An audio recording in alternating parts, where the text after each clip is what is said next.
Miracle Morning! Not a sponsor. Not a sponsor. We can't say that. Yeah, so want to tell them what we're going to be all about today? Well, today we're going to be talking about power supplies, chains of custody, and the different levels of security. All 5 of them. Yeah, all 5. There's like this many, plus this many, minus this many, plus like that many. So, let's get started here. We're gonna start with some vocabulary. Do you want to start? Or want me to start? I can start. Okay. First off, we'll be talking about voltage, which is measured in V. The potential difference between two. What was that face for? It's between 2 points. Just for those of you who haven't figured it out yet, J number 1 is behind the camera. So,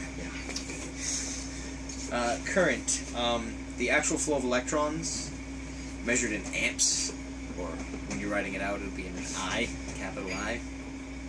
Yeah, something like that.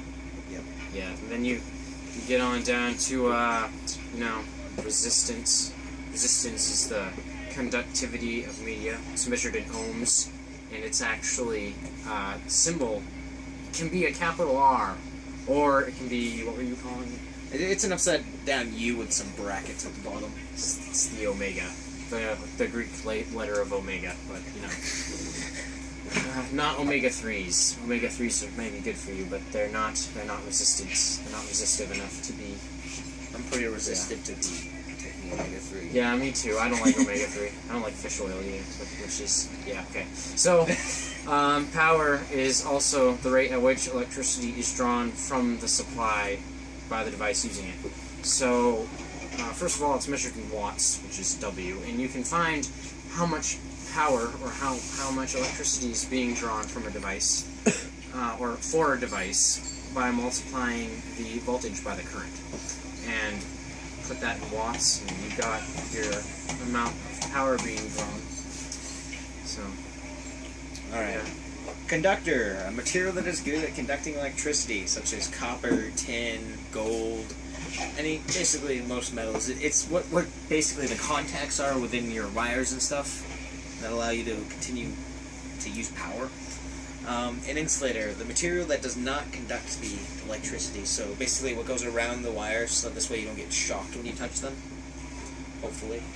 Yeah. And then we also have energy, which is the amount of power consumed by a device over time. It's measured in watt-hours, or most commonly you see it in kilowatt-hours, which is like lowercase k, capital W with little h tagging on at the end there.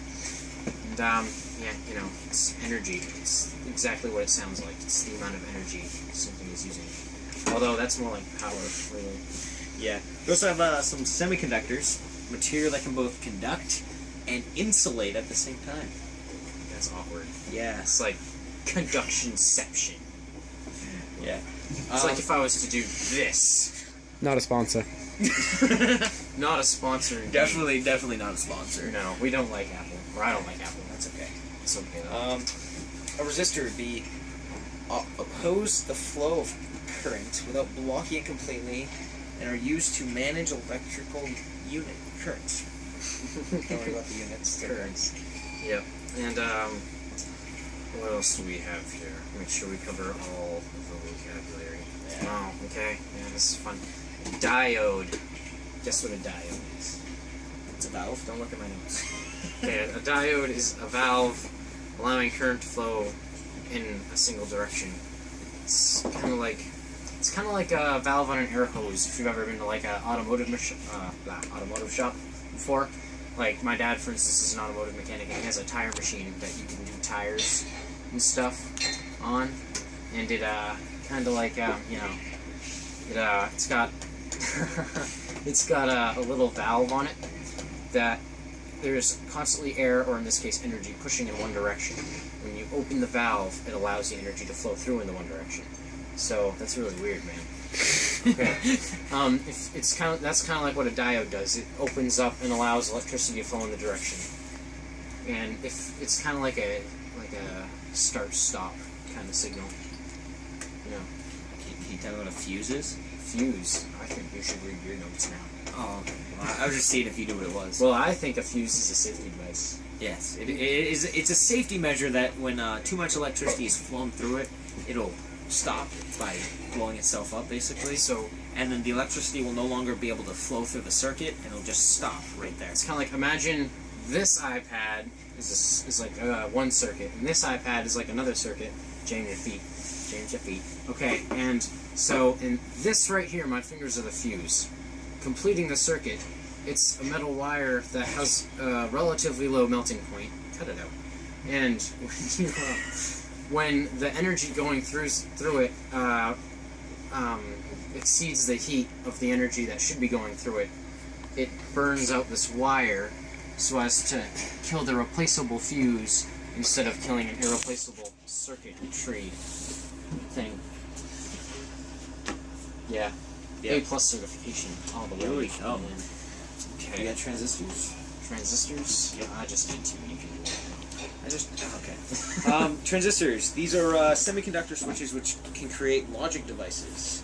They're called field effect transistors.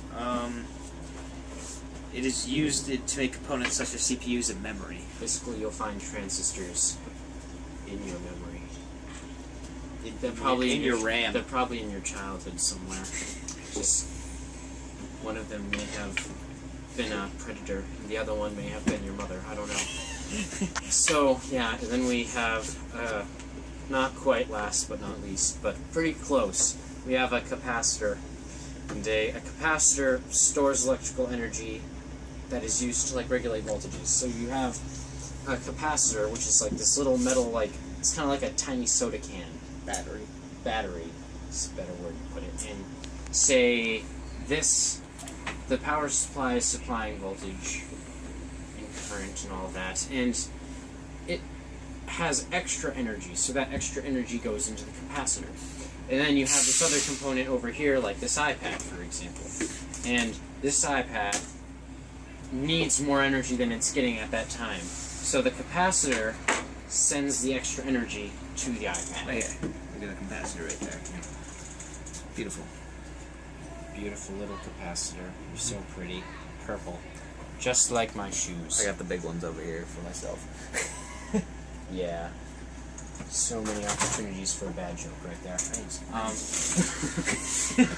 So, right, well, I think the last thing we need to talk about is the differences between AC and DC circuits. So, do you want to cover DC or AC? I'll do AC. AC. Excuse you, James. I'm so sorry. I hope you get over that cough eventually. AC is alternating current. Which means it allows the current to flow both directions. So, like in your cords that you plug into the wall, you get your current to come in, but you also have a current going back through this. If you have a ground, This is called mains, by the way. Mains. Yes. you have the power coming in, but you also have power going out into the wall. So this way, you don't over exceed what you actually need. Yeah. And DC power. DC power. DC stands for direct current. And what that basically means is you have a positive terminal and a negative terminal.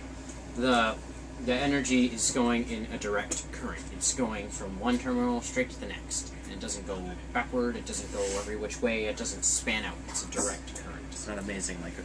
It's not an amazing current like an AC current. It's direct current. It's AC amazing current. It's amazing current.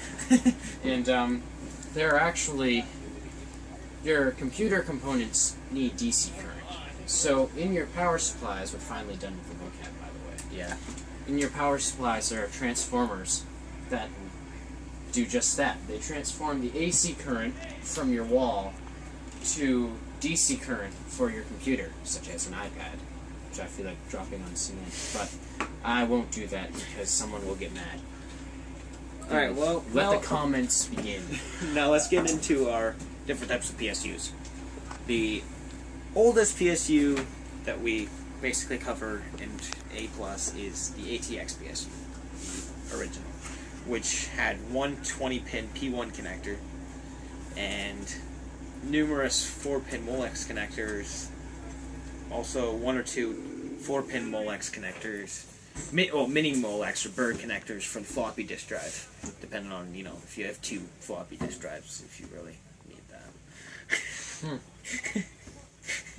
Interesting. Another thing that's worth note is that all power supply units, or PSUs, which we've been saying, they're all based off of the ATX form factor, which, as far as I know, just basically means a big metal box with a fan and a couple of cords coming out of it.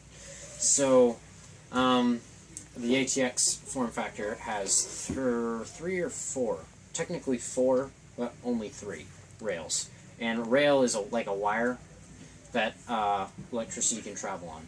So you have one rail has 3.3 volts, the other has 5 volts, and the other has 12 volts. The fourth one in question is just a ground wire. So it's kind of crazy, and there's different connectors, just like you were saying. You have like your Molex and your mini Molex, and there's adapters for those. And now in the newer ones you have other things, which I'm sure we'll cover afterwards. Another thing to note about the ATX, it is only compatible with legacy motherboards, which are pre-Pentium 4 Mobos and Athlon. So if you have a CPU socket with a Pentium 4 or an Athlon AMD CPU in it, the likelihood of an ATX PSU working with it are slim to none, which more likely than not are none at all. Right. So that's some CPUs. So we have other, statistics about. Hi, James. We have other statistics, more like a chart, really, of CPU to power supply unit compatibility. But we'll get into the other power supplies before we go back to that. So ATX 12 volt, eh? Yep. In the year 2000, we got the Pentium 4 processor. Yay! Yeah. It revolutionized processing and power. More voltages were needed, though. So the ATX power supply did not work with it, sadly, because there wasn't enough power or voltage going to this processor that it needed.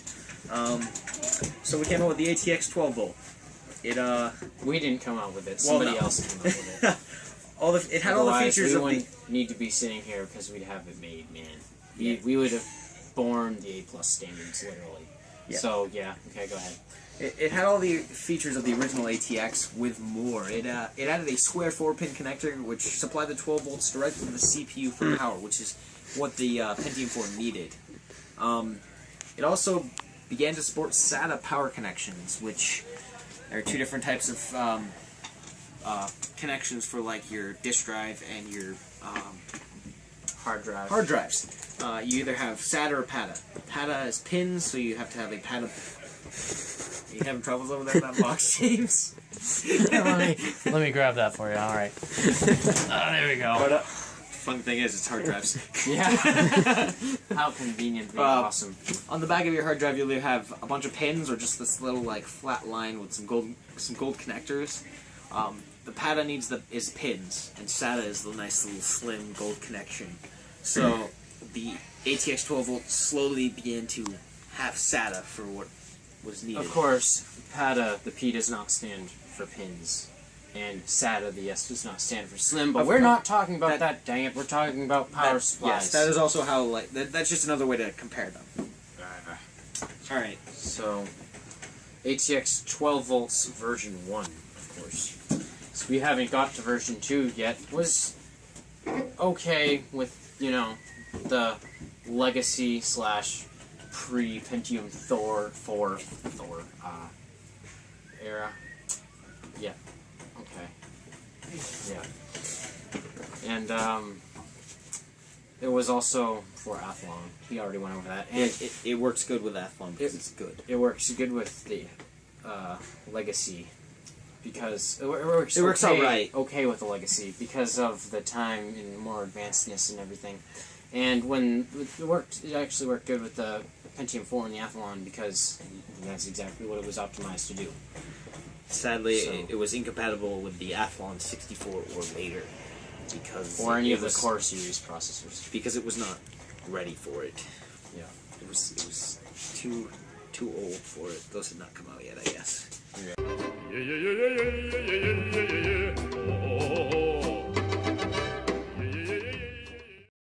We're back.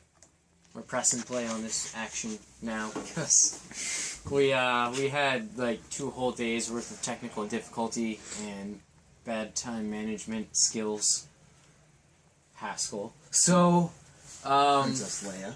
yeah, it's all your fault, Princess. Okay, so we left off with explaining what ATX 12 volt was. So, ATX 12 volt version 2.0. The ATX 12 volt version 2.0 now supported SATA as a standard feature. It also gave you a 24-pin P1 connector instead of a nice 20-pin P1 connector because, you know, so much cooler. It also shifted towards 12-volt rails, giving it better performance. And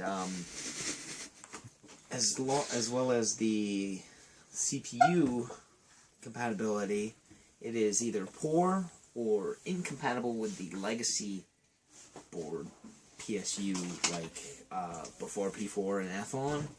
You mean CPU? Yes, I did. It works good, I guess, with the P4 and Athlon, and it works good with the Core Series and Athlon 64. 64, and here's a good example of an ATX 12 volt version 2.0. Just in case you were wondering.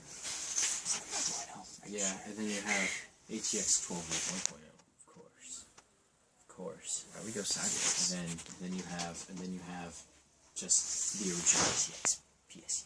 You know, that's gonna totally mess with people's minds. It is, because they're like, what are you doing? It's all sideways. Alright, so now I'll explain some about the ATX 12 volt version 2.1 and 2.2. So these were, you know, everything and anything that their predecessors were. Stop sleeping, James, you're holding the camera. But they allowed for PCI Express connectors. 12.1, version 2.1, for example, included a 6-pin PCI Express connector, and that supplied 75 watts of power for video cards. And when 2.2 came out, some of them have a 6-pin PCIe connector, but some of them also have an 8-pin PCIe connector, and that supplies 150 watts of power for the video cards. Stop it! Also, instead of the P4 just being a 4-pin connector, it came out with an 8-pin. So, like, if your CPU needed more power, it could allow it to have that power it needed. Yep. And as is so wonderfully shown in this little image that I'm looking at right now, it would look as though some of the... You're just doing things upside down. Some of the 8 pins that came on 2.2 probably had detachable 2 pins to make it a 6-pin PCIe connector. Much like the 2024 P1 pin plug that Haskell would be grabbing right now. See? First it's 20, then you attach the P4-ish looking thing to the P1, and if he can get it, then boom, it's a, oh, well, you're getting there. It's 24 P1 connector, as you can see, because it says 20 plus right there, but it's upside down. Okay. And, so then, of course, there was the invention of ATX 12 volt version 2-point trace. 2-point trace, which is what that right there is. It was set to operate at least 70% efficiency, which basically means that if it was drawing 100 volts from the wall, or as in Britain they call the mains, which nobody told me I was using British jargon before. Thank you. You stink. Anyway, if it's drawing 100 volts, 30 of it is not being used. The stench of success. That's the stench. Okay, yeah. And there was also a lot of manufacturers that were going to try to push 80% efficiency, which would have also been very nice. And then a whole bunch of stuff. 12-volt rails had their limits lifted so that they could support more amperage per rail, thus increasing power. And to be absolutely specific, PSUs labeled 80 plus are version 2.3. And here's a good physical example. As you can see, also 12-volt 2.3 had much longer cables and such. This one's beautiful because it has Extra SATAs. That, and it's black, and black is nice. And here's a good graphical demonstration. Can you find the 80 plus on that? On this one right here? Should be one. 80 plus. Right there. Show them a real one, James. 80 plus. 80 plus. Me. Alright. So, there's also many different rails and PSU, but I think we already talked about that in the last video. Just in case we did not, however, I'm going to go over this red, orange, yellow. I don't like the arrangement of orange, red, yellow, so I say red, orange, yellow. Red rails, i.e. wires, carry 5 volts. Orange rails carry 3.3 volts. And yellow rails carry 12 volts. The problem is the black rail is forever alone, because all it is it's a ground. It's a ground. And it does absolutely It everything beef. but nothing at the same time. It's like the Gandalf. You shall not pass, Yes. but I passed anyways. Alright, so that is about the PSU stuff. There's Alright, more. so we're going to talk about chain of custody. And I'm going to basically break it down as good as I can. By the way, J number 1 is finally in the shot, and I just want it to be known that he is J number 3, and I am J number 2. We're going in alphabetical order. So yeah, so chain of custody, how this basically works is, we'll say, I'm working as an IT guy, and me and Josh here, we're doodling on our laptops or sideways MacBooks for all intents and purposes. And he just broke his sideways MacBook. Anyway, so we're typing along, and I close mine because I've decided I'm going to go out and do a routine PC check because I work in the IT department. So I pop in and I'm like, "Hey Josh, can I see your sideways MacBook, please?" I'm doing work, sir. Well, I need to run some, updates on it. Oh, okay. Okay. And for all intents and purposes, he knows nothing about computers. He thinks that because he closed his tab, I'm not going to see what he's doing. So, I open up his sideways MacBook, and I'm like, oh, he has another tab open. What does he see? And all of a sudden, all we're going to say is security breach and breaking firewall. So, that's not all there is to it. I can't just go, Josh, what are you doing? Josh, what are you doing? So, yeah. So I close his MacBook, leaving it just the way it is, sideways MacBook. Don't touch anything. Just leave it the way it is. Maybe I take a screenshot or two and save it to an online database somewhere on a flash drive. You're not supposed to close it. You just have messed up the chain of custody. This isn't the chain of custard, though. Not a sponsor. Yeah. Hashtag Lamar Wilson. So, Not a sponsor. so I just instantaneously tell him, I don't tell him anything. I'm just sitting there doing my thing, and I look at him, and he looks at me, and I'm just like, smiles. And I get right on the phone with my boss. And I'm like, dude, Mr. Boss Man, only not talking like this. I'd probably be like, sir, I need to inform you that I have discovered a security breach on Josh Hashbrown's work. This is a highly unfortunate case. Hashbrown was one of our greatest workers. Yes, indeed. What do you reckon we should do about this? So basically what happens is I have custody of a problem, and then I call my boss. We'll take over the custody of that problem. And now he has the custody of that problem. And what we just did was we've created a chain of custody, because I had it, and then I linked him to it. We know, maybe. And now he's going to delete his browsing history. Because this is a school iPad.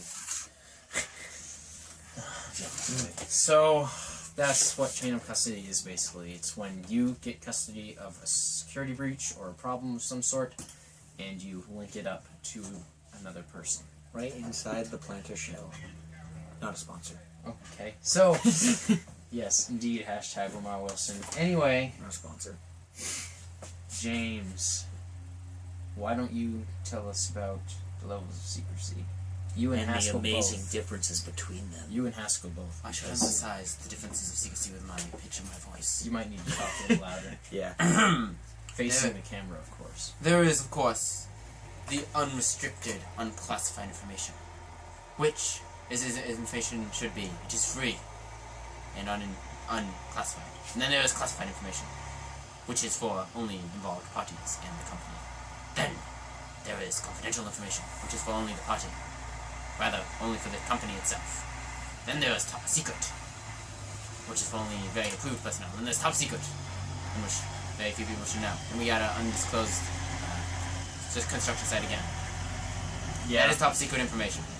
Yes, indeed it is, that you just shared with the world. So, yeah. For instance, when you Google something and you find it, it's probably unclassified. As long as you can see it. As long as you may be able to go to it, but you won't be able to see it sometimes. Right, say you get to my email account, but it's like, put a password in there, and you can't because you don't know my password. That's not unclassified. That would be classified. That's classified. Or confidential. Maybe confidential. Because it would be confidential to yourself. You might not give it to anybody. Well, in my opinion, my email is top secret. That could be as well. Except for certain people. I'm pretty sure Mr. Haskell here finds his browsing history top secret. Yes, that was pretty top secret that you put into some custard. Custard. I like custard. Well, I guess ending it off with custard is a good way to end. Yep, we will see custard. #1 custard in the world. Alright then, that's enough for this. Not a sponsor. We'll see you guys hopefully next episode. Next week.